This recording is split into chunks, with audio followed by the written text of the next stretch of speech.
All right, let's get started here. As Carl said, batteries is but one of the topics that we care about at MIT. There are many, many startups in our orbit, about 1,200, and they work on things such as cybersecurity, IoT, advanced manufacturing, robotics, materials, nanotech. Each month, we tackle a different topic, and once a year, we tackle all of them together. We hold events on campus, and we do events internationally. We have been in London in this fall. We were in Silicon Valley this spring. We'll come back there every year. We're also going to go to different US cities, and we are working on Switzerland and various places in Asia. As Carl mentioned, the Startup Exchange works primarily as a membership program between member startups that are founded by MIT founders, whether they are currently at MIT or they are alums. The only reason this works in connecting to industry is because of the Industrial Liaison Program, which is a membership program, and many of you here from corporations are members.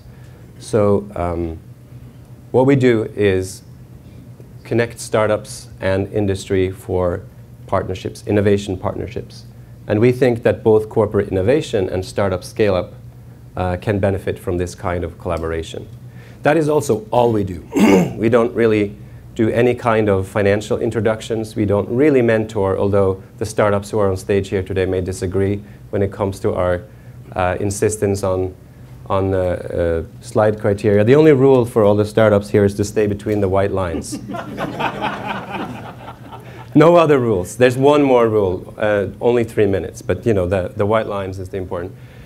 Sports nutrition, synthetic biology materials happening in September, smart machines and robots in October, cracking cancer in December, and these are just for the next 6 months, and these are just the campus events. We have not talked about all of the others, so I don't want to bore you with details.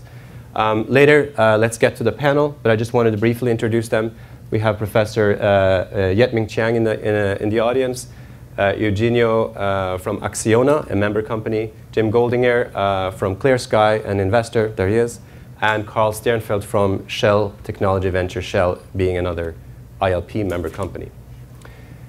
One new aspect this year, out of the many things that happen at MIT, as you know, MIT reinvents even the way it does innovation every, I would say, 2 years, is the STEX 25 program. So I have previously introduced 1,200 startups as the startups we work with. We have decided to focus on a few of them just because of attention span. It's just simpler to do it that way. So we are picking with nominations from department heads at MIT. This is not a program you can apply for. The top 25 startups. You will see much more of them. They were all on display. The ones that were selected so far were on display a month ago at the Media Lab. You'll see a lot more of those, but we are obviously still open to all of the 1,200, but we pay particular attention to these for 1 calendar year. How can corporations get involved? If there's any corporations here in the room that's not currently a member or is engaged, you know, with the Startup Exchange, you have to be a member of MIT's Industrial Liaison Program. You get a lot of other benefits that are not related to startups. You can meet exciting MIT faculty. You can go through your innovation plans with brilliant minds from the Sloan School of Management or other areas. You can engage with our startup showcases, such as this one. If you are posting a specific startup opportunity, we allow you to browse our startup community for a very limited time. This is the class of STEX 25 startups as they are announced today, 14 startups. We will be, over the next few weeks, rolling out up until 25 to full portfolio. So we should be at full capacity for that program, which is new, as I said, of this year. Startups work on any areas. I've told you, Axion system, you know, are building the next satellite propulsion system. Tulip is revolutionizing the way we manufacture by introducing IoT and tracking of even factory movements, and the smallest little change in the factory can now be analyzed using machine intelligence. Gradient is transforming industrial water cleaning.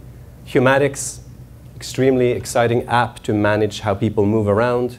They can track movement, just attaching a device, down to millimeters from meters. The GSM technology can track if you generally you are in this room. Humatics can basically, they can know where you're moving to the next millimeter, which has tremendous consequences for the way you can position industrial equipment. Axelos, groundbreaking digital twinning software. Lexumo, they have cataloged all of the world's open source software. So my challenge here is simply to get involved, to share, to meet, and to learn. And this is one avenue. And without any further ado, I'm going to introduce my colleague Marcus, who has come on board over the last 6 months and is a tremendous resource for the STEX team. He's going to be introducing all the startups. Marcus Dahloff, stage is yours.